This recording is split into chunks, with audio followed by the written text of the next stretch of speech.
मोदी आसाराम के काफी करीबी थे, मिलना जुलना होता रहता था, दोनों का काम गुजरात से ही चलता था। लेकिन फिर कुछ ऐसा हुआ जिसके बाद आसाराम को मोदी ने जेल में डलवा दिया। आसाराम को जेल में डालने वाले दो लोग हैं, पहले मोदी और दूसरे अमित शाह, और तीनों गुजरात से ताल्लुक रखते हैं। आसाराम में वो उसको जेल में डालने वाले दो लोग हैं, एक है नरेंद्र मोदी, दूसरा है अमित शाह। ये तीनों गुजराती हैं। हाँ, तो यानी गुजराती माने जहाँ तक आसाराम बापू हैं वो गुजरात में ही सारा उसका काम होता था। और ये दोनों का कुछ मामला हो गया था तो इन्होंने ये सब बनाया और नॉनसेंस। कोर्ट में आसाराम का केस लगभग खत्म करने वाला था, लेकिन अचानक से कोई आया और उसने आसाराम से कहा कि इस कागज पर दस्तखत चाहिए, जरूरी है। और आसाराम ने दस्तखत कर भी दिए, जिसके बाद उनका वकील ही बदल दिया गया। एक साधु होते हुए भी नमस्ते कह के कहा मुझे कृपा मेरी केस आप करो। मैं लगभग ख़त्म करने वाला था इसको, यानी उनको बाहर छोड़ने में, और आपने जाकर ये कर दी। उन्होंने कहा कोई आया मुझे कागज़ दिया, कहा कि इसमें दस्तखत करनी चाहिए, तो मैंने कहा मुझे पूछते। आसाराम और राम रहीम का केस लगभग सेम, लेकिन राम रहीम को जिस तरीके से राहत दी गई, जेल से ज्यादा वो बाहर ही बिताते हैं, चुनावों में खासकर। जबकि वही बात आसाराम की हो तो सालों से सलाखों के पीछे। हालांकि फिलहाल जमानत पर बाहर हैं, लेकिन जितनी राहत राम रहीम को मिली उसके मुकाबले आसाराम को नहीं मिलते हुए देखा गया। इसकी क्या वजह है और सुब्रमण्यम स्वामी ने मोदी साहब पर और क्या क्या खुलासे किए हैं, इस पर तथ्यों के साथ आज विस्तार से बात करेंगे।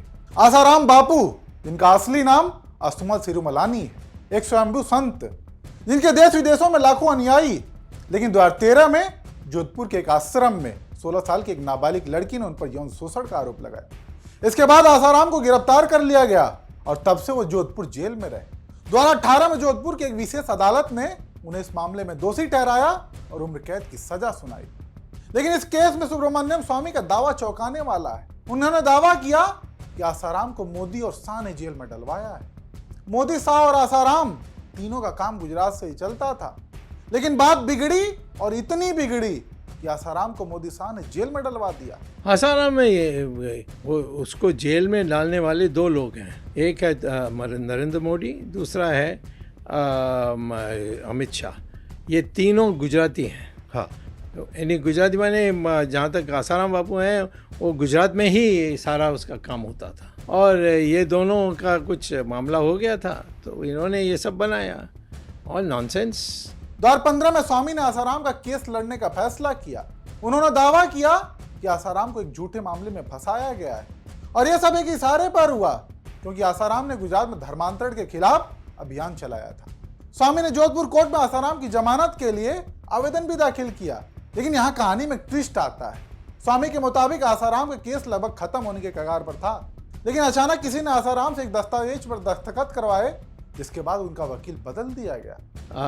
इसमें मैंने सारे तथ्यों में गया अंदर और देखा कि इसमें कुछ नहीं है। मैं कोर्ट में गया और कोर्ट में जाने के बाद मुझे पता लगा कि एक दिन आसाराम बापू ने किसी और को एक ये दे दिया, वो कहते हैं वकील को, क्या यानी केस लड़ने के लिए दस्तखत दे दी। तो मैंने उनसे पूछा कि मुझे आपने रिक्वेस्ट किया, एक साधु होते हुए भी नमस्ते कह के कहा आपको मुझे कृपा मेरी केस आप करो।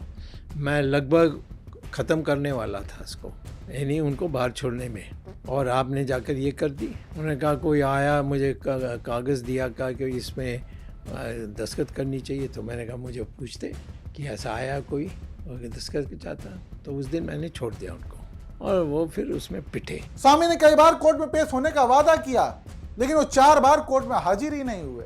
इसके चलते आसाराम के मौजूदा वकीलों को ही जमानत की पैरवी करनी पड़ी और उनकी जमानत याचिका खारिज हो गई। जमानत मिली भी तो इतने सालों बाद अब जाकर।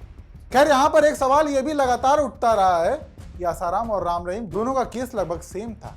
दोनों मामले में दोषी पाए गए और सजा भी हुई, लेकिन बात करें रियायत की तो राम रहीम को जेल से ज्यादा बाहर ही देखा जाता है, खासकर चुनाव के समय। जबकि वही बात आसाराम की हो तो सालों से सलाखों के पीछे पड़े रहे, लेकिन राम रहीम वाली राहत आसाराम को नहीं दी गई। इसको लेकर सोशल मीडिया पर आज भी चर्चाएं होती रहती हैं। लेकिन मामला बस चर्चा तक ही सीमित रह गया। खैर, आप दर्शक इस पूरे मामले पर क्या राय रखते हैं, हमें कमेंट करके जरूर बताएं।